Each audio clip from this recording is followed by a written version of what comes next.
ညတညမှာနောက်ကျောကဓာတ်တန်ရတစ်ခုနဲ့သူကျွန်တော်စီရောက်လာခဲ့တယ်။ညတညမှာနောက်ကျောကဓာတ်တန်ရနဲ့သူကိုကျွန်တော်ထားရစ်ခဲ့တယ်။မမရရအမတ်တရားတွေခီးလန်းတွေတယောက်အပြုံတယောက်ရင်မှာစိုက်ပြီးနင်းချေမွခဲ့တဲ့ဒုက္ခတွေအဲ့ဒီလိုသူ့ဝေဒနာကိုယ်တန်ရာတွေနဲ့ညတွေဟာအိပ်ဆက်ခြင်းကိုမေ့လျော့သွားခဲ့တယ်။အဲ့ရတစ်ခုမှရင်လူနှစ်ယောက်ဟာအနည်းဆုံးအဖြစ်ရှိနိုင်သလိုအဝေးဆုံးကိုလည်းရောက်နေနိုင်ကြောင်းနောင်တတရားဟာဘယ်အခါမှရနံ့မမွေးကြောင်းအယောင်အစင်းမွဲ6ကြောင်တွေးရင်မြေခွေးဟာသူ့ကိုယ်သူယွန်လို့မုံလို့မြုံမုံကင်းစင်တဲ့ပန်းလေးတစ်ပွင့်6သွေးကြေမွပြိုလဲပျက်စီးပျောက်ရှာကျွန်တော်ဟာအဲ့ဒီလက်ကျန်ပန်းလေးကိုမှလမ်းမီးတိုင်ဝါဝါတွေနဲ့ဇွန်လရဲ့မိုးဆက်တွေကြားထားရစ်ထွက်သွားခဲ့ရ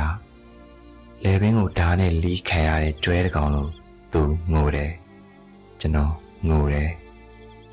အဲ့ဒီလိုအဖြစ်ကိုတရားသဘောနဲ့ကြည်ရင်လူချင်းဝဲသိက္ခာတို့နဲ့တိုင်းတာရင်တာမန်ထက်ညီဆွေးတဲ့သွေးများကျွန်တော်တို့ကာလတစ်ခုလုံးလွှမ်းခြုံသွားခဲ့တယ်။အမည်ဖော်မရတဲ့စိတ်ဝေဒနာတွေအောက်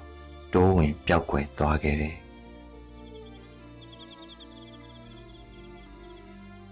မမရက်ဖို့ရင်းရိုင်နေတဲ့ခန္ဓာဟာ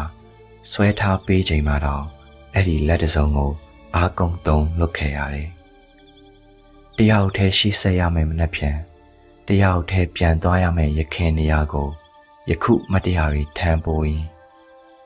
သူလိုကိုလိုလူတွေကြားတယ်ကျွန်တော်ဟာစွန့်ထင်များနဲ့တီရှပ်စုပ်တဲ့အဖြစ်နေ့ရက်တွေကိုနောက်ဆုံးအနေနဲ့သိခံလျှောက်ဖို့ဆုံးဖြတ်ချက်တွေချရင်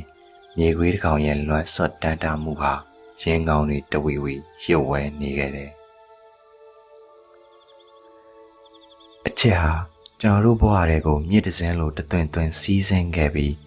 မြစ်တစင်းလိုပဲဟိုးဝေးကိုမျောပါသွားခဲ့ပြီး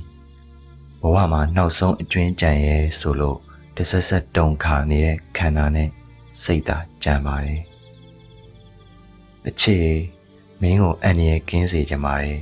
ကိုဟာမိစ္ဆာတကောင်ဖြစ်ခဲ့ရင်တောင်ပေါ့မနှက်စာအတူတူစားလို့မရတော့တဲ့အရက်မှာညအချိန်မတော်လမ်းအတူတူရှောက်လို့မရတော့တဲ့အရက်မှာဒူးစရိုက်မှုတွေနဲပြီးစူညံတန်တွေကင်းတဲ့အရက်မှာ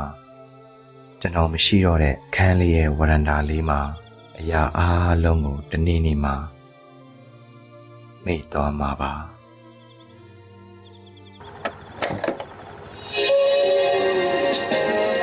စပွဲဦးလေးချမ်းမှာပြတဲ့စကူပိုင်းစားလို့စိတ်လိတ်တူနေကဲတော့ပတ်တော့တဲ့အတနေကြီးကားတယ်